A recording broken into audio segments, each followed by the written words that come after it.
Okay, good morning, everybody. Hope everybody's well. Welcome back to the Boost.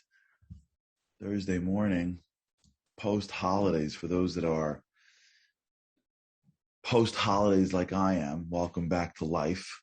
Holidays are an incredible time. But part of the joy, especially of the September, October, fall holiday season, is just the amount of them. You get lost in them, like you forget the days, you forget what's going on. For those who have this experience, it's fascinating. You end up going like holiday in a holiday, right? Like you don't know which meal you came from, which prayer you're like. It's just you're lost in this. It's an alternative reality. So today's a very hard day for a lot of people.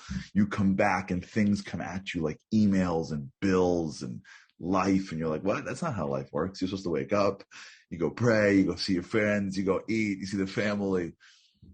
Baruch Hashem. Thank God we're back, and thank God all is well. Everybody had a great time.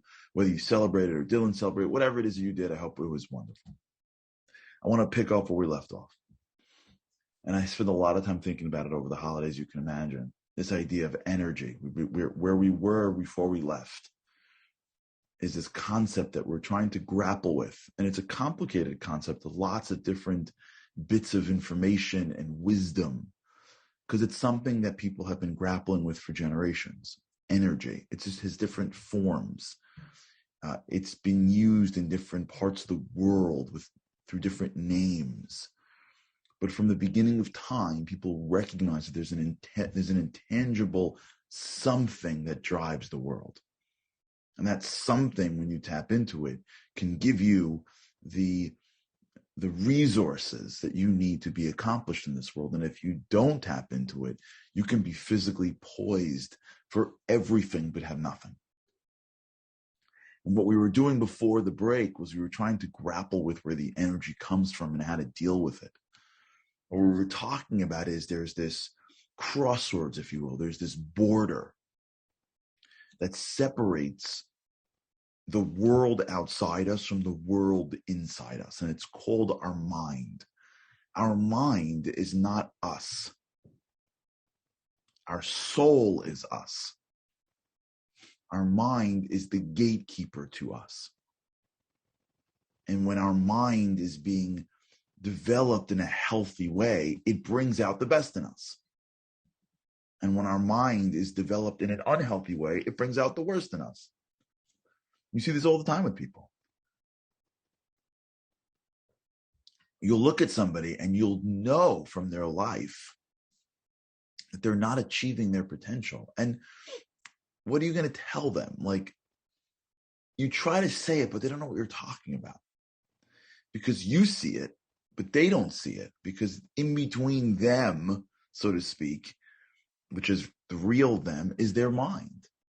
So you see a person who is only achieving a fraction of what they can achieve, but they have the memories of feeling inadequate or going to a place and how they were treated or not getting the love that they needed or not getting the support that they needed. So in their brains, they've got all this stuff at the border, if you will.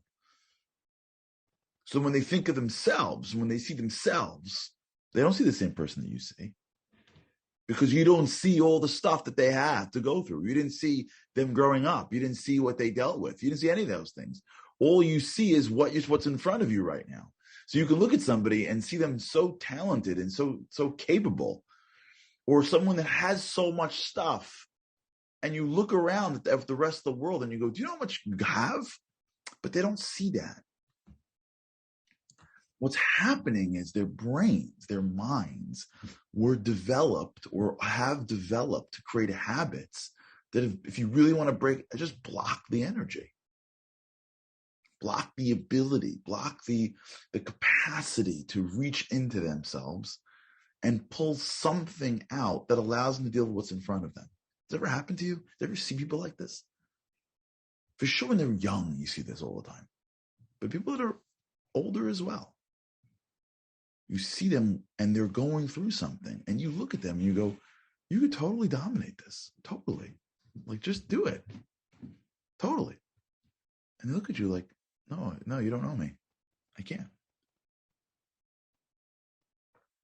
That's, if you will, remember we spoke, that's the energy, the oil coming up. But the pumps to put them in the gas in the car just aren't working.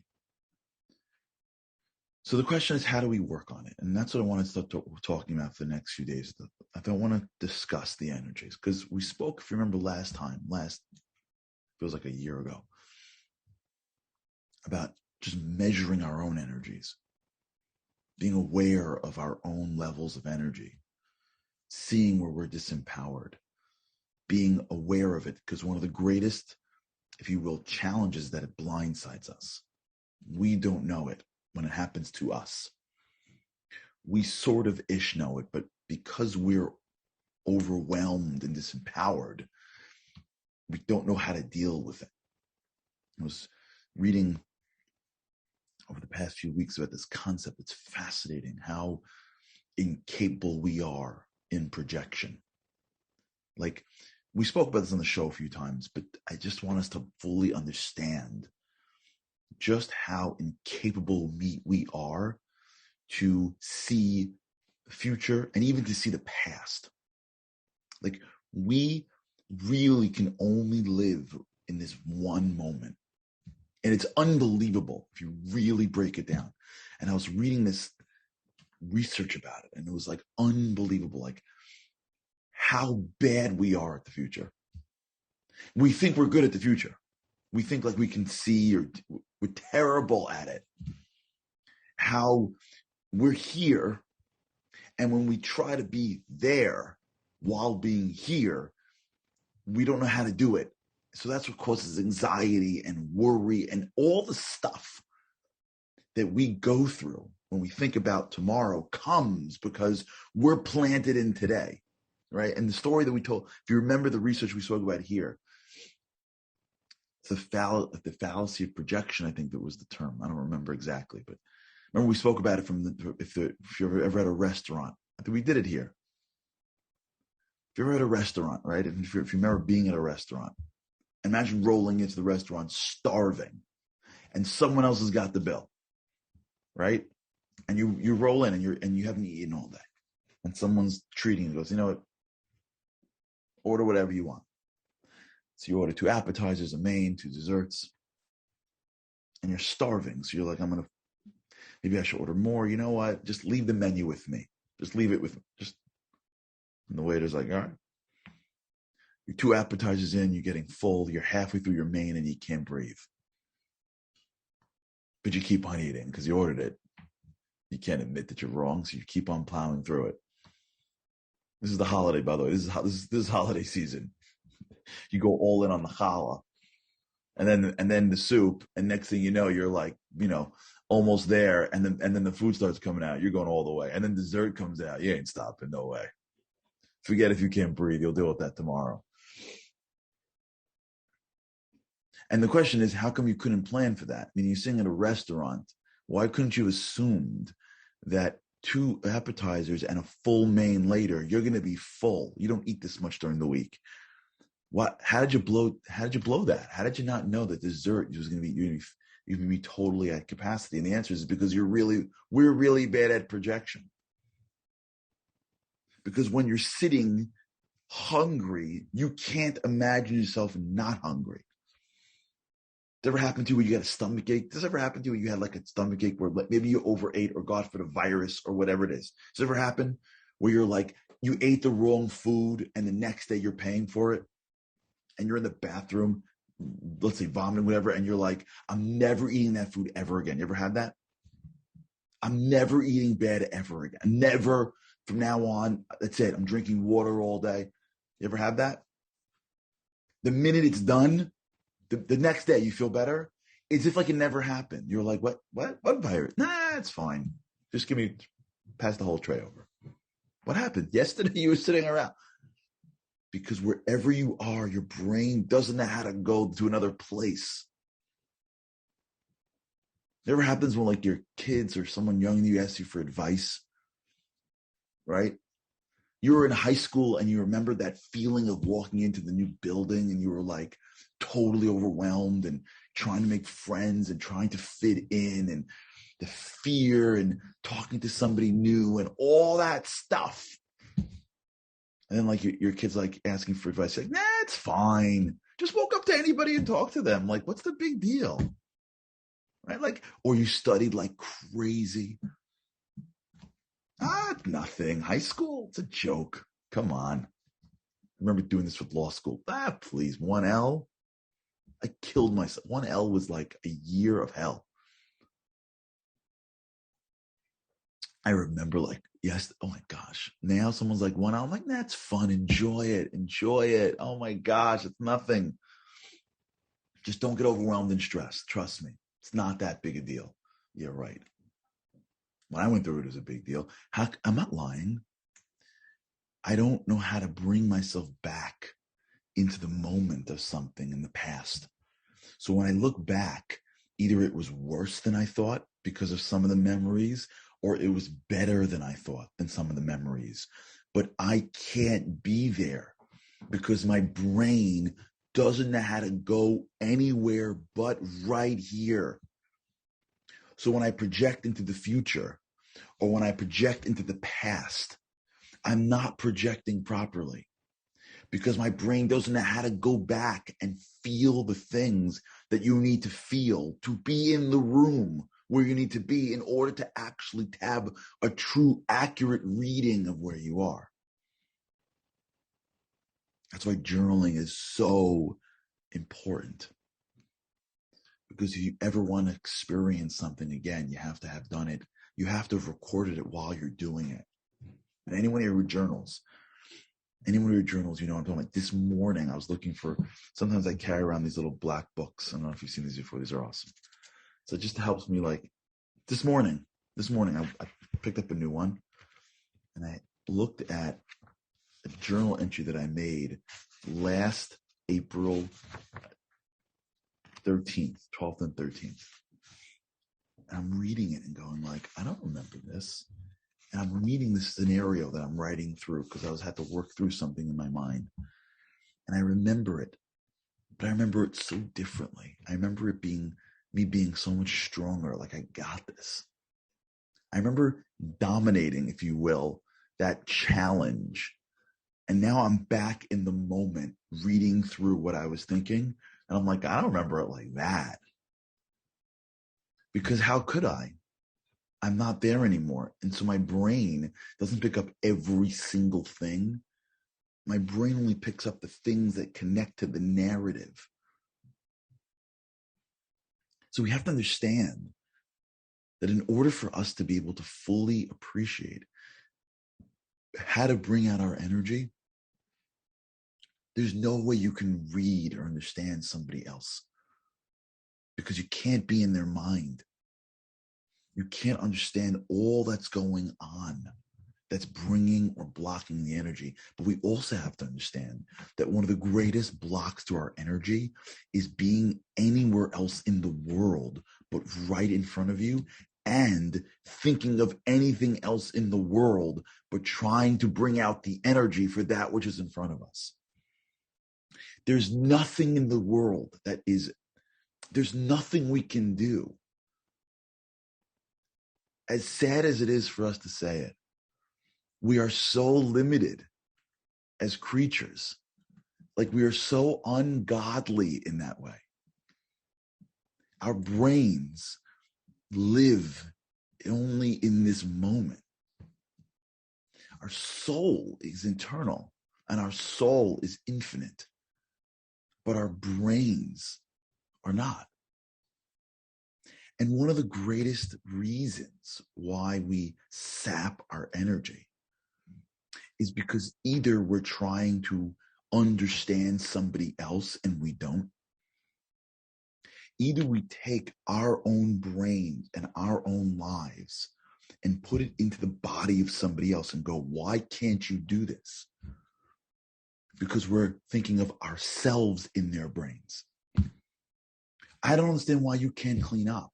Why doesn't it bother you that this room is a wreck? Because that 7-year-old boy is not a 4-year-old mom. And 7-year-old boys do not care about the cleanliness of the room like a 40-year-old mom. But if she puts her 40-year-oldness into the 7-year-oldness, she has no idea why he'd want to torture her. And so she's frustrated by it, blocking her energy. Why can't you just step up?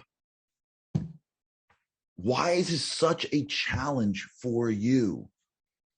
Why don't they see? Because they do not live in your world. It's hard enough for us to see 20 minutes from now when we're full. It's hard enough for us to see our own lives a year ago. We're going to be able to understand the entirety of someone else's mind as they deal with a scenario that we see only from our vantage point. The frustrations that we feel in the world comes from our own bias, our own inability to understand how little we can actually project and predict. Our own frustrations with trying to be able to control a world that we cannot control or really understand, for that matter. You could be married to someone for 50 years. You don't fully understand them. You think you you may be able to predict what they're going to do, but you can't fully understand why they're going to do it because you don't live in their heads. And it's frustrating for people. That's why marriage is so complicated, because each side is trying to be able to understand why the other side isn't doing or is doing certain things, because they don't understand. They live next to them for so long, and they don't know why they can't fully grasp what's in the other person's mind. They can't project properly. You could raise the kid. That means it comes out of your body. And from the moment it comes out of your body, you basically haven't taken your eyes off it and not fully get it. And it's frustrating. And it saps our energy. Because the greatest way to sap your energy is to try to control the things you can't control. When you start to play the game you can't play, you lose the ability to play the game that you can play. When you want things that don't belong to you, you lose the things that do belong to you. It's one of the great concepts in spirituality. That's why, if you notice something fascinating, in the 10 Commandments, there's actually a command that says, don't desire something that's not yours. Can you imagine? Do not covet. So one reason why I heard is because it's a spiritual rule. When you want something that doesn't belong to you, you lose the ability to have the things that do. God forbid. It's a big problem. When we want the things that we can't control, we lose the ability to do the things that we can control. And then we end up with none. Forget spiritual consequence. That's beyond our abilities right now. It's beyond my knowledge and our knowledge to understand it. It's a powerful concept that rabbis greater than me have only given me crumbs on. You want someone else's house? You want someone else's life? Guess what? God forbid you could be blocking the stuff that's coming to your life, the good things. Not for now. I only have a little bit of the crumbs. But at least for this conversation, we start putting our energy in controlling someone else. You know what that does to our energy? It blocks our ability to bring it out ourselves. Because we can't. Not because we shouldn't, but because we can't. And the more we think we can, the more we walk into our own rabbit hole that ends up in a space where we lose the ability to even know what we can and can't control. We can't control traffic. We can't control when the plane is going to take off the tarmac. We can't control what is in the brain of somebody else. We can't even control what's in our own brains in 20 minutes. And it's hard because in our guts, and this is, by the way, the upcoming Torah portion, because now we're starting the new cycle, the entire, literally, maybe we'll talk about it tomorrow. First Torah portion, Genesis, the core sin of man and woman comes because they ate, so to speak. Not so to speak, they ate, but it's a very deep concept, what happened by eating from the forbidden fruit. Well, guess what that forbidden fruit was? Guess what drove them towards the fruit? It wasn't because they were hungry. There was plenty to eat in the Garden of Eden. You know what drove them to the fruit? Was they wanted to be more than they were. They wanted to be God. And God goes, how about this? Why don't you stay in your lane and I'll stay in my lane, and together we'll make stuff happen. Oh, you want to be me? Guess what? Now you lost being you. Because you had the Garden of Eden a minute ago. But you're trying to be me. You can't be me. And because you want to be me, you want stuff that you can't touch, guess what? Now you lost even being you. That, so to speak, sin has never stopped. It's not Adam and Eve. It's me and you every single day and the rest of the world.